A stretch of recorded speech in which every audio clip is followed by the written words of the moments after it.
झारखंड का राजा भ्रष्टाचारी है, जेल से आया हो उस राज्य का जनता बदलाव कर डबल इंजन की सरकार स्थापित कर खुशहाली शांति विकास तरक्की ला सकती है। चिराग पासवान। रिपोर्ट विद्युत वर्मा के साथ सूरज सिंह।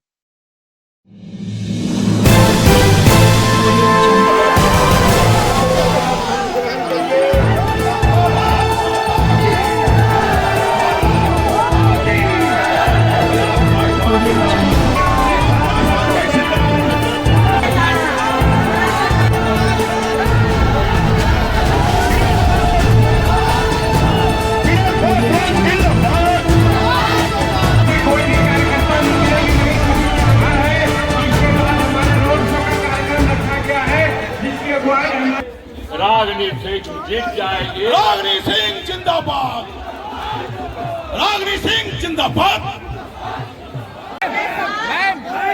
आपका प्यार, आपका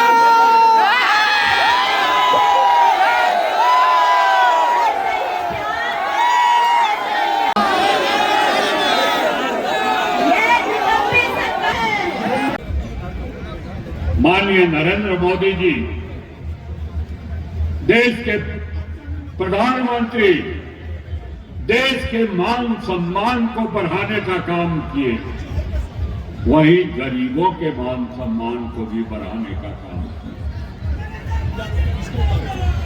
जब जाता था गरीब, कोई पक्के मकान के बगल से झोपड़ी में रहने वाला खपरेल के छावनी में, फूस के छावनी में उसको गिलानी होती कि भगवान हमको क्यों नहीं पक्का मकान किया। जीत को इतना बड़ा बनाना है कि जीत का संदेश सीधा दिल्ली में मेरे प्रधानमंत्री आदरणीय नरेंद्र मोदी जी के पास है। कुछ घंटे बाकी के बाद चुनाव प्रचार थम जाएगा और उसके बाद आगामी 20 तारीख को मतदान है। ये मतदान आपके आने वाले 5 साल का भविष्य तय करेगा।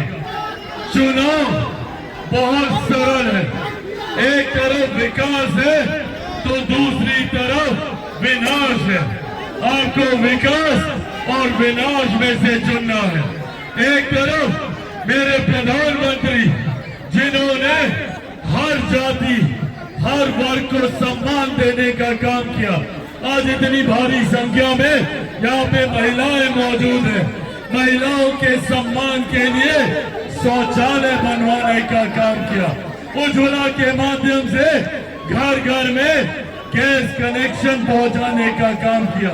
इससे पहले जब हम लोग के घर में बीमारी आती थी तो महिलाओं को जेवर, हम लोगों को जमीन गिरवी रखनी पड़ती थी।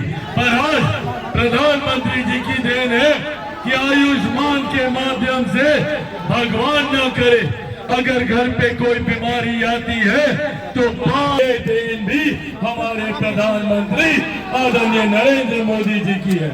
जब देश की अर्थव्यवस्था मजबूत होती है तो राज्यों का राजस्व बढ़ता है।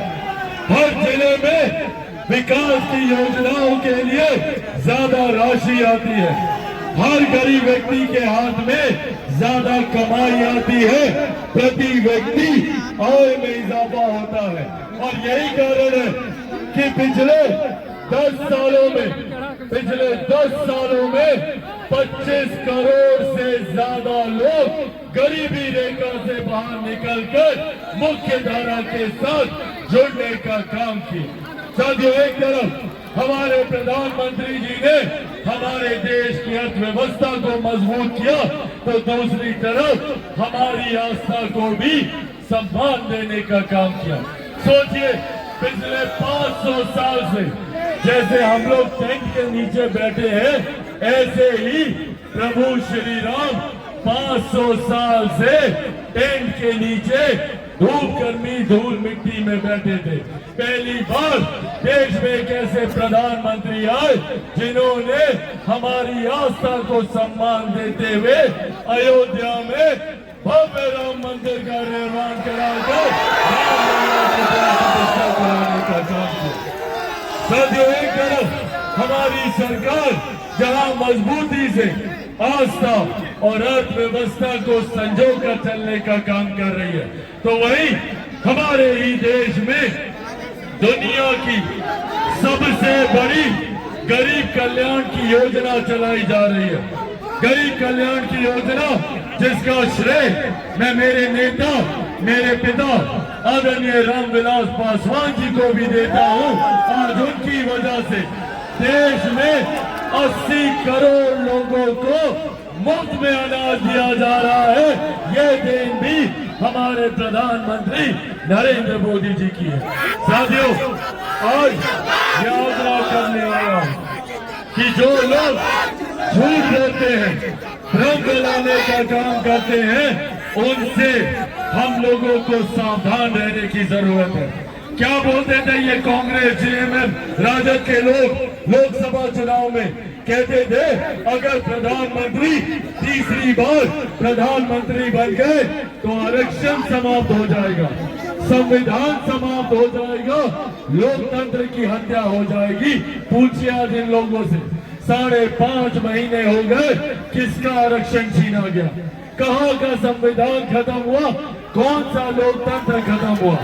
साथियों, आज आप लोगों के बीच मैं मेरे नेता, मेरे पिता आदरणीय रामविलास पासवान जी के संघर्षों की कसम खाकर ये वादा आप लोगों से करके जाता हूं कि जब तक चिराग पासवान जिंदा है, ना आरक्षण को कोई खतरा है, ना संविधान को कोई खतरा है। आज की इस ऐतिहासिक